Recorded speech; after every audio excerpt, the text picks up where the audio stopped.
let me ask you guys a question. Have you guys ever been mistaken for somebody else? I don't look like somebody. I look like everybody. Yeah, people think I'm the Amazon delivery guy. They think I'm the head of the produce department. They think I'm the manager at Chipotle, the 7-Eleven cashier, LA guy. Like, you know how many cars I could have legitimately taken over the years? It wouldn't have even been hard. They just tossed me the keys. So I'll give you guys a quick example. My wife, she sent me down to the store to get some hamburger buns. So I go down there, I park, I'm walking up to the front, and I hear someone talking to me. And it sounds like this. It sounds like excuse me, sir, could you please help me with this one? So I turn around, it's this older lady, and she obviously thinks I work there. So I go up to her, and I grab her grocery cart for her. And then I grab another person's. And then I grab another one. Took me 35 minutes to get the buns. I had to wrangle 24 carts before I could even get into the front door. And some guy tried to give me a tip too. I was like, sir, I'm sorry, we don't do that here. Target has very strict policies. I took my family to an Angels baseball game this year. Yep. And so I'm at the end of this long line for concessions, trying to get some snacks for the family, when this elderly couple come up to me and they hand me their tickets. And they want me to seat them. But the problem is, she's got a walker, the guy's blind, like the long cane with the red thing at the end, and their seats are on the other side of the stadium. And now, we're trying to get down the stairs, but these guys are basically handicapped, right? So I got the lady piggyback, I'm dragging her walker down the stairs. The husband's behind us, he's hanging on to the walker with both hands. He's got his cane in between his teeth. He's smacking people in the face all the way down. I mean, we look like some kind of circus act. So then, we finally get to the front row. Great seats, right? Which I'm thinking is such a waste. This is dangerous. This is foul ball territory. Like, he ain't never gonna see it coming. So finally, game's over. Trying to leave as hell. We're just a quick pit stop at the men's room. When this jerk comes walking out, he's like, hey, you guys are out of toilet paper in there. What are you idiots even doing? Just watching the game? I finally get out to that huge parking lot, and I don't think I've ever directed that much traffic before.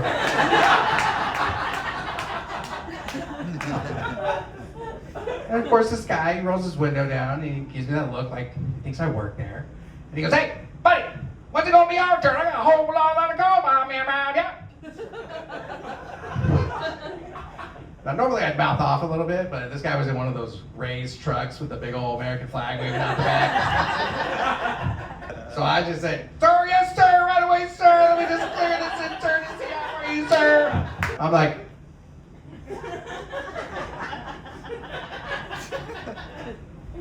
I don't know what I'm doing. I have no clue. Another guy came up and told me that I should have thrown the yellow flag at the Pop Warner game on Saturday.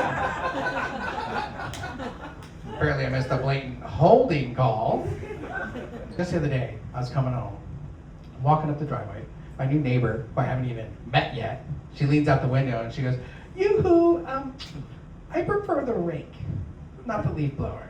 I'm like, I think I finally snapped. I was like, lady, I'm not your gardener. She just looked at me like, really? Because you look just like him. Like, we have the same gardener. So he was there. I went and found him. He was talking to his assistant.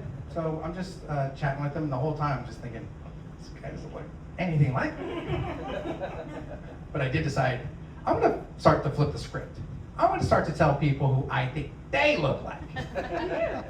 So I'm talking to him, and then out of nowhere I just said, hey, wait, yo, bro, do you know who you look like?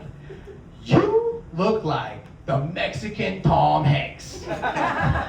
He just looked all confused and turned to his assistant, and the assistant was just like, yo, bro, you do! You do look like the Mexican Tom Hanks. I never saw him before. He got you, bro. My wife, God bless her. Okay, she cheered me on through college, through graduate school. She took care of the house. She's raising the kids. Now, I guess she thinks I owe her one. Because out of nowhere, she announces, or rather declares, that she's going to be putting her homemaker title on pause. Yeah, in order to resurrect her passion. Her high school musical theater career. That's right. She's back. She's back, baby. But in the past 3 years, they've done 7 musicals. So I must have seen me about 117 of these shows. Each one's 3 hours. Plus intermission. So what's that, like 350 hours of my ass falling asleep? Here's the thing. I get stressed out watching, okay? And it's not because I don't like musical theater, that's not it. It's the live part, you know? Anything can happen. And that's my wife up there. So when I'm watching the show, I get all these weird thoughts and worries, like, what if her voice cracks in the middle of her big solo? What if she falls down one of those rickety staircases? I mean, I saw the guy that made it. He didn't look like a master contractor.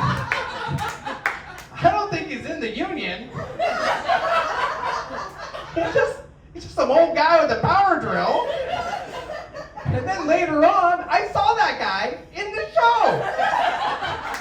Then I'm mentally preparing for the post-show interrogation because I know it's coming. She'll be like making some eggs, being all cute, and she'll just be like, so? What was your favorite number? I'm just scrabbling around the kitchen looking for a playbill. Like, I don't remember the name of one song. Or she'll ask me, so? What was your favorite costume? Now this one I know. Okay, I always say hers, and I always say the first one. Because there's always a first one. Or there's the most dreaded question of all. So? What did you notice I did differently last night? Oh, you mean we went like this instead of like this? One of the things that is bothering me about my wife's resurrected high school musical theater career is my friends. Like, they keep asking me, like, if I'm jealous. Am I worried that my wife is gonna have an affair? First off, the straight guys, please. But these guys are mostly like high school drama teachers that maybe pick up a shift at medieval times here or there. They just can't afford it, that's all I'm trying to say. She's used to a certain lifestyle. Okay, well, what about all the beautiful women, Robbie? Are you worried she might run off with one of them? And I said, listen, if I came home and found my wife in bed with another woman, I don't think I'd be all that upset. It's like, scoot over. Now at home I have to help with all the chores. And it turns out being a homemaker, it's hard. Doing all the grocery shopping. But most importantly, I'm just making sure that the kids don't die. I need help. Okay. Can you help me? How do you fold a thong? Is there a wrong way? How do you clean a cheese grater without shredding up the palm of your hand? Okay. Because I had to go to urgent care. I just take it out to the grass, I just hose it off. Why can't you put antibacterial soap into the dishwasher? Can you just vacuum the dog? My 12-year-old daughter is giving me performance reviews on the meals that I prepare for them. Am I the only person that's fed their kids Fresh Pet? Now, I signed the kids up to Uber Eats, you know. Because at this point, I'm just trying to avoid a second wellness check. 7 ways to get back at your doctor. Number 7, when you're checking in and they give you all that paperwork to fill out, you know, and you get to the medical history part where they ask you if you've had any of these diseases, just mark yes for everything. After you're done checking in, go outside, smoke a cigarette. They smoke the whole thing, blow it all over your clothes. When they come in and they ask you if you smoke, because they will, just tell them no.